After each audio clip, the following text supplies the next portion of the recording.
Hi, everybody. I wish I could be with you today, but since I can't, I'm sending this video instead.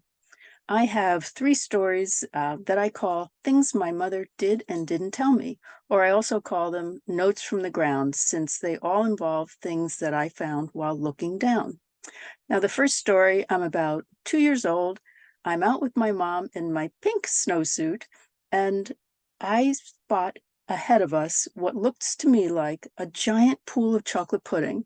I love chocolate pudding. So even though it's so long ago, I remember throwing myself like face first into this pool of chocolate pudding and finding, of course, that it was really icy, icky mud. My mom, I remember my mother laughing. She kind of retrieved me from the puddle, and somehow she got across that things are not always what they seem. So the next story is, I don't know, maybe a year later. Again, I'm walking with my mom in the booming metropolis of Andover, New Jersey. And to me, it was big city because it had sidewalks. So I'm walking with mom and I spot ahead of us on the sidewalk the most beautiful pink, round, luscious looking blob of pink bubblegum.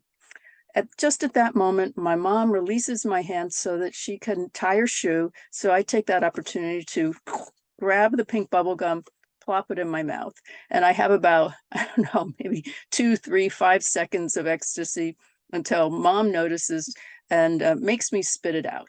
And she says that things that you find on the ground are dirty, probably germy. This is nurse calendar, and should not be put in one's mouth. So my takeaway was that even though something is exactly what it seems, in this case, pink bubblegum, that doesn't mean you're home free. Now, the third story, it's about 9 years later. I don't know, 11 or 12, and I have a Barbie doll, not the pink, cute little Barbies that you see now. No, mine had these, hooded black eyes, lots of black eyeliner going on.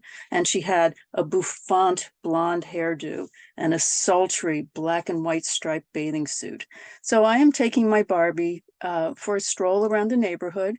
And I look all of a sudden on the side of the road, I notice the perfect Barbie accessory.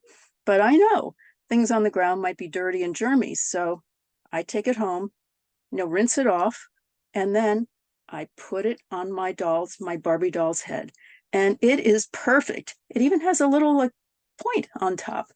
I'm so delighted with my perfect Barbie accessory that I go running to my mom and to show her the Barbie. She takes one look and she says, "Take that off your doll's head." I'm like, "No, mom, really? It's good. I rinsed it off." She says again, "Take that off your doll's head." And I think at that point, she just grabbed the Barbie from me and ripped off the wonderful bathing cap, which of course was a used condom. But that's not the end of the story because mom decided it's time for Beth to learn the facts of life. So here's what I got from what she told me.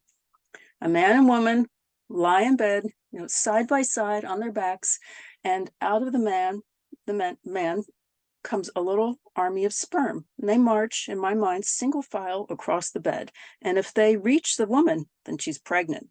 Now, if the woman does not want to become pregnant, she throws back the covers and she puts a little condom in the bed. So now when the sperm march across the bed, they don't ever reach the lady. They go into the condom little garbage can and there's no baby. So from what my mom told me, I was very confused. And you might say, well, when was it that you realized there was a lot your mother didn't tell you? But that's a whole other story for another time. Thanks for listening to What My Mother Did and Didn't Tell Me.